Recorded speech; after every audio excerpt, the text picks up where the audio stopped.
Со Богородица стоиме под крстот.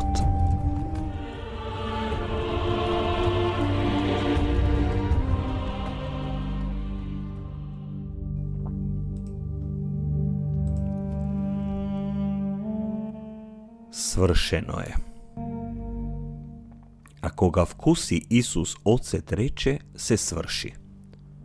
И кога ја наведна главата, го предаде духот.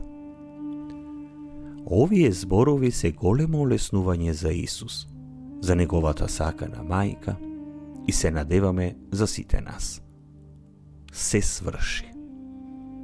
На Исусовото страдање му дојде крајот. Неговата жет е угасена со оцет, символ на паднатото човештво кое е влегувало во неговото тело. Тој влезе во сите страдања, и внатрешно и надворешно, и сега беше подготвен да влезе во самата смрт. Ги кажа своите последни зборови и го предаде својот дух на Отецот. Додека нашата блажена мајка го гледаше сето тоа, го слушаше нејзиниот син како ги изговара овие последни зборови и издишува за последен пат. Таа го почувствува тоа чувство на олеснување. Исусовото долго послание за спасение беше постигнато. Смртта беше уништена. И таа сега требаше само да го чека неговото воскресение. Нашата блажена мајка знаеше дека ова не е крајот. Таа знаеше дека нејзиниот син ќе воскресне. Тој многу пати поучувал дека синот човечки треба многу да пострада, да биде отфрлен од старешините, првосвештениците и книжниците и да биде убиен и на третиот ден да воскресне. Иако апостолите и другите ученици не го разбраа ова учење, нашата блажена мајка го разбра. Таа беше сведок на неговото отфрлање, на неговата смрт и сега ги упати очите кон неговото ветено воскресение. Овој пасус исто така вели дека Исус го предал својот дух. Неговиот живот не му беше одземен. Неговата смрт беше слободен избор со кој тој се предаде на смртта. Тој избра да влезе во крајните последици на гревот, самата смрт, за да ја откупи смртта и да ја отвори вратата на вечниот живот. Уништувањето на смртта го изврши Бог и изворот на животот, подчинувајќи го во себе. Бог сакаше да ни се приближи со тоа што ќе стане човек. Тој дојде толку близу до нас, што му дозволи на човекот да изврши дури и насилство врз него. Но последното поглавје од Христовиот живот доправа требаше да биде напишано. Неговиот влез во нов живот требаше да започне. Овие Исусови зборови мора да добијат големо значење во нашите собствени животи.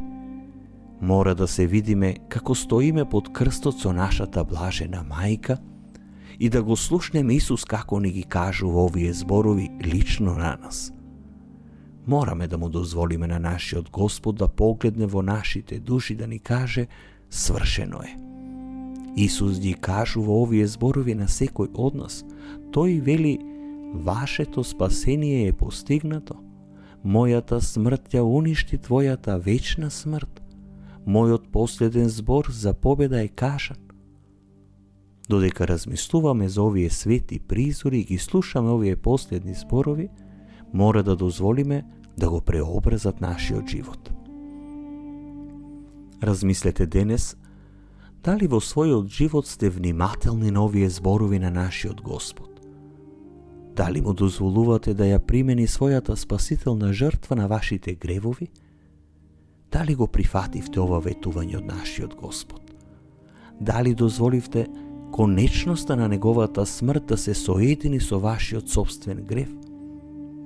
Размислете денес за овие два мали збора и дозволете предавањето на Господовиот дух да ве опфати и да го промени вашиот живот.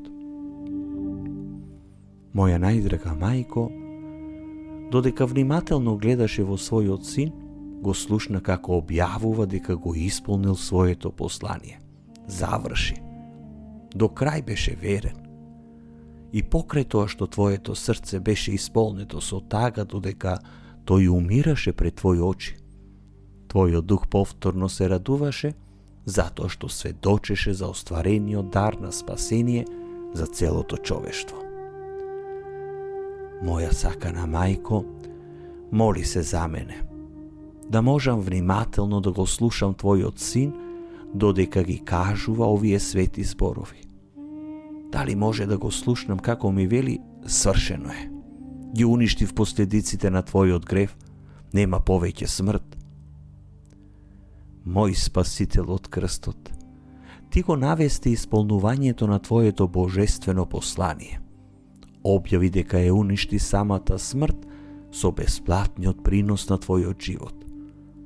Помогни ми да те слушам како ги кажуваш овие зборови на моето срце и да бидам отворен за несватливиот дар на новиот живот, постигнат со твојата доброволна жртва. Пресвета Богородице, моли се за нас.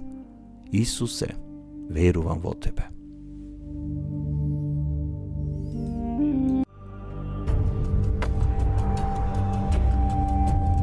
Со Богородица стоиме под крстот.